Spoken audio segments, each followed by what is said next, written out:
இப்பொழுது நீங்கள் கேட்கவிருப்பது ஜூனியர் விகடனில் வெளியாகும் பா. திருமாவேலனின் பெரியோர்களே தாய்மார்களே தொடரின் பகுதி 43. பெரியோர்களே தாய்மார்களே.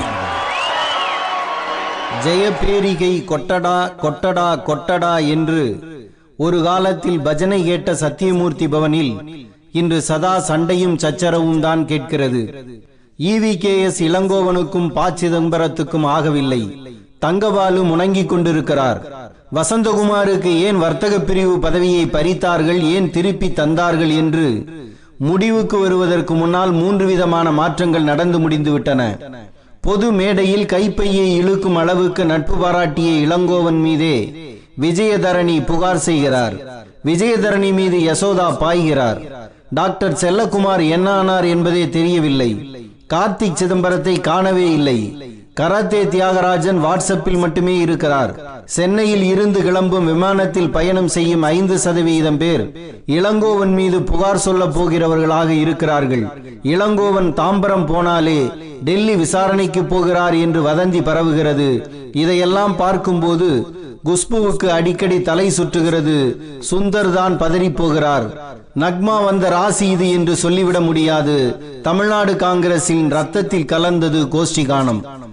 சத்தியமூர்த்திக்கும் ராஜாஜிக்கும் தொடங்கிய மோதல் ராஜாஜிக்கும் காமராஜருக்குமான சீரலாகவே கனன்று கொண்டு வந்ததுதான் சுதந்திரத்துக்கு முந்தைய 20 ஆண்டுகளுக்கும் பிந்தைய 20 ஆண்டுகளுக்கும் தமிழக காங்கிரசின் வரலாறு. 1931 மதுரையில் நடந்த காங்கிரஸ் மாநாட்டில் தமிழக கமிட்டி தலைவராக ராஜாஜி தேர்வு செய்யப்பட்டார். சத்தியமூர்த்தி துணைத் தலைவராக சம்மதிக்கிறேன் என்ற ஒப்பந்தத்தின் அடிப்படையில் தான் ராஜாஜி தலைவராக ஆக்கப்பட்டார். அவர் தலைவராக ஆனதும் துணைத் தலைவராக சர்தார் வேதரத்னத்தை முன்மொழிந்தார். இதனால் கோபமான சத்தியமூர்த்தி துணைத் தலைவர் பதவிக்கு அண்ணாமலை பிள்ளையை முன்மொழிந்தார். போட்டி உருவானது. உடனடியாக சத்தியமூர்த்தி துணைத் தலைவராக வருவதை ராஜாஜி ஆதரித்தார். பதவியை பெற்றார் சத்தியமூர்த்தி. அன்று தொடங்கியது கோஷ்டி மோதல். சத்தியமூர்த்தியின் சிஷியராக தன்னை அடையாளப்படுத்திக் கொண்டார் காமராஜர். 1936 தமிழ்நாடு காங்கிரஸ் கமிட்டி தேர்தல் நடந்தபோது சத்தியமூர்த்தி தலைவராவதை ராஜாஜியே ஒப்புக்கொண்டார். அடுத்து வர இருக்கின்ற சட்டமன்ற தேர்தலில் தான் போட்டியிட வேண்டும் என்பதற்காக கட்சி தலைவர் பதவியை சத்தியமூர்த்திக்கு விட்டுக் கொடுத்தார். இந்த தேர்தலில் தான் கட்சியின் செயலாளராக சத்தியமூர்த்தியால் காமராஜர் அழைத்து வரப்பட்டார். இருவர் நட்பும் இன்னும் அதிகமானது. அடுத்த ஆண்டு நடந்த சட்டமன்ற தேர்தலின் போது பட்டதாரி தொகுதியில் நின்று சபைக்கு போக சத்தியமூர்த்தி நினைத்தார். திடீரென்று சத்தியமூர்த்தியை சந்தித்த ராஜாஜி, எனக்காக இந்த தொகுதியை நீங்கள் விட்டுத்தர வேண்டும் என்று கேட்டுக்கொண்டார். அந்த தொகுதியை விட்டு தந்தாலும் வேறு தொகுதியில் உள்ளே செல்ல வேண்டும் என்று சத்தியமூர்த்தி நினைத்தார். நாம் 2 பேருமே போய் ஆளும் அளவுக்கு சென்னை பெரிய மாகாணம் அல்ல, ஒருவர் உள்ளே போனால் போதும் என்ற பொருளில் ராஜாஜி சொல்ல சத்தியமூர்த்தியின் வாய்ப்பு கீழே இறங்கியது. கவுன்சில் உறுப்பினராகி அமைச்சராக்குகிறேன் என்று ராஜாஜி வாக்குறுதி அளித்தார். ஆனால் கவுன்சில் உறுப்பினராக TSS ராஜன் பின்னர் ஆக்கப்பட்டதாக வரலாறு சொல்கிறது. 1937 தேர்தலில் முதல்வராகும் வாய்ப்பும் அமைச்சராகும் வாய்ப்பும் சத்தியமூர்த்தியிடம் இருந்து பறிக்கப்பட்டது. 1940 தமிழ்நாடு காங்கிரஸ் தலைவர் பதவிக்கு தேர்தல் வந்தபோது மனம் நொந்து போயிருந்த சத்தியமூர்த்தி அனைவரையும் அதிர்ச்சியடைய வைக்கும் வகையில் காமராஜரின் பெயரை முன்மொழிந்தார். ராஜாஜி தனது அணியின் சார்பில் கோவை CP சுப்பையா பெயரை முன்மொழிந்தார். வாக்கெடுப்பில் 3 வாக்குகள் வித்தியாசத்தில் காமராஜர் வென்றார். அடுத்த அதிர்ச்சியை சத்தியமூர்த்தி கொடுத்தார். நானே செயலாளர் என்பதுதான் அது. ராஜாஜி ஆதரவாளர்களின் சூழ்ச்சியை தான் இருந்தால் தான் அடக்க முடியும் என்று நினைத்தார் சத்தியமூர்த்தி. இந்த காலகட்டத்தில் தான் ராஜாஜிக்கும் காந்திக்கும் கருத்து மோதல் ஏற்பட்டது. நிர்வாகத்தில் இந்தியர்கள் இணைந்து பணியாற்ற வேண்டும், அப்படி செய்தால் எதிர்காலத்தில் இந்தியாவுக்கு சுதந்திரம் கிடைக்க வழிவகுக்கலாம் என்று கிரிப்ஸ் தூதுக்குழு சொன்னது.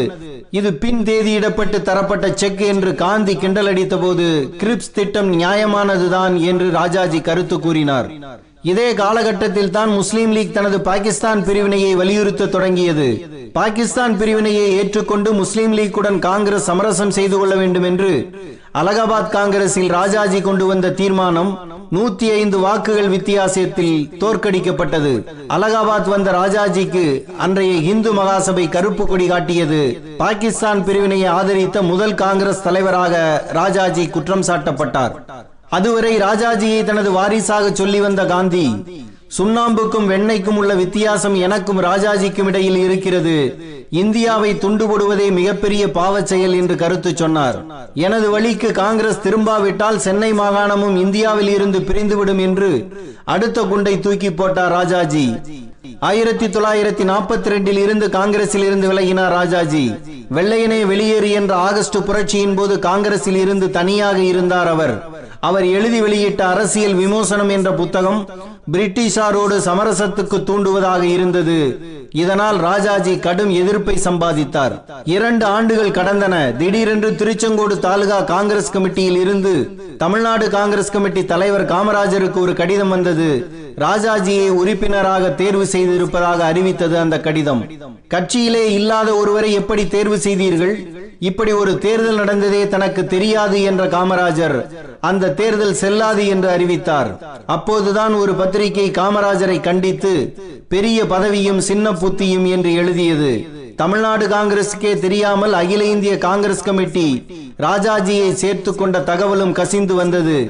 இன்றைக்கும் பல பேர் சத்தியமூர்த்தி பவனுக்கே வராமல் முகுல் வாஷ்னிக், ஆஸ்கர் பெர்னாண்டஸ், ஜார்ஜ், குலாம் நபி ஆசாத் வீடுகளுக்கு அலைகிறார்கள் அல்லவா?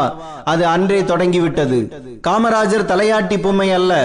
ராஜாஜியை கட்சிக்குள் சேர்த்தது தவறு, திருச்செங்கோடு கமிட்டி தேர்ந்தெடுத்தது தவறு என்று பகிரங்கமாக சொன்ன காமராஜர் பெரிய மனிதர்களுக்கும் சின்ன மனிதர்களுக்கும் சட்டம் ஒன்றுதான் என்றார். அப்போதுதான் திருப்பரங்குன்றத்தில் தமிழ்நாடு காங்கிரஸ் கமிட்டி கூட்டம் ஏற்பாடு ஆனது. இதற்கு காமராஜர் ராஜாஜியை அழைக்க வேண்டும் என்று ஒரு குழு கையெழுத்து இயக்கம் நடத்தியது. கமிட்டி கூட்டத்துக்கு முன்னதாக ஊழியர் மாநாடு நடத்தவும் ஏற்பாடு செய்யப்பட்டது. ராஜாஜி மதுரைக்கு வந்துவிட்டார். காமராஜர் அவரை சந்தித்தார். நான் மாநாட்டுக்கு வரலாமா என்று ராஜாஜி கேட்டார். தாராளமாக வரலாமே என்றார் காமராஜர். நீங்கள் அழைத்தால் வருகிறேன் என்றார் ராஜாஜி. ஆனால் மாநாடு தொடங்கும் முன் மதுரையில் இருந்து புறப்பட்ட ராஜாஜி திருப்பரங்குன்றம் வராமல் குற்றாலம் போய்விட்டார். யக்னேஸ்வர சர்மா தலைமையில் நடந்த இந்த மாநாட்டில் காங்கிரஸ் கொடியை பசும்பொன் முத்துராமலிங்கனார் ஏற்றினார். ராஜாஜிக்கு எதிரான தீர்மானத்தையும் அவரே கொண்டு வந்தார். ராஜாஜிக்கும் தனக்கும் வெண்ணைக்கும் சுண்ணாம்புக்குமான வித்தியாசம் என்று காந்தியே சொன்ன பிறகு நாம் என்ன சொல்வது என்று பசும்பொன் முத்துராமலிங்கனார் பேச தீர்மானம் நிறைவேறியது. ராஜாஜியை ஆதரித்து பேச மேடைக்கு வந்த எல்.என். கோபாலசாமி என்பவர் தாக்கப்பட்டதாகவும் அவரது பணப்பை பறிக்கப்பட்டதாகவும் ஒரு தகவல் இருக்கிறது. மாநாட்டுக்கு மறுநாள் நடந்த காங்கிரஸ் கமிட்டி கூட்டத்தில் பேசிய காமராஜர் நேற்று ராஜாஜிக்கு எதிராக போடப்பட்ட தீர்மானத்தை திரும்ப பெற சொன்னார். திருச்செங்கோடு தேர்தல் தான் செல்லாது என்றேனே தவிர ராஜாஜியின் சேவை தேவையில்லை என்று நான் நினைக்கவில்லை என்றார் காமராஜர். ராஜாஜியின் தேர்வு செல்லாது என்று தீர்மானம் போடப்பட்டது. ஆனால் இப்படி தீர்மானம் போட தமிழ்நாடு காங்கிரஸ் கமிட்டிக்கு உரிமை இல்லை என்று அன்றைய காங்கிரஸ் தலைவர் அசப் அலி சொன்னார். அவர்தான் ராஜாஜியையும் காமராஜரையும் சந்திக்க வைத்தார். காங்கிரஸ் பார்லிமெண்ட் குழுவுக்கு தலைவர், செயலாளர் நீங்களாக 3 பேர் காமராஜர் ஆட்கள், 3 பேர் ராஜாஜி ஆட்கள் இருக்கலாம் என்ற சமரசம் அப்போது ஏற்பட்டது. இந்த சமரசத்தை குலைக்கும் சம்பவம் காந்தியின் வருகையின் போது நடந்தது. EVKS இளங்கோவனுக்கே தெரியாமல் சென்னைக்கு சோனியா காந்தி வந்தால் எப்படி இருக்கும்? அப்படித்தான் தமிழ்நாடு காங்கிரஸ் தலைவர் காமராஜருக்கே தெரியாமல் காந்தியை சென்னைக்கு அழைத்து வந்தார் ராஜாஜி. சென்னை மத்திய புகைவண்டி நிலையத்தில் காந்தி இறங்கினால் தெரிந்துவிடும் என்று அம்பத்தூர் நிலையத்தில் அவரை இறக்க வைக்க ஏற்பாடு நடந்தது. அன்றைய இந்தியன் எக்ஸ்பிரஸ் நிருபர் வி. கணபதிக்கு இந்த ரகசியம் தெரிய வந்தது. அவர் இதனை காமராஜருக்கு சொல்லி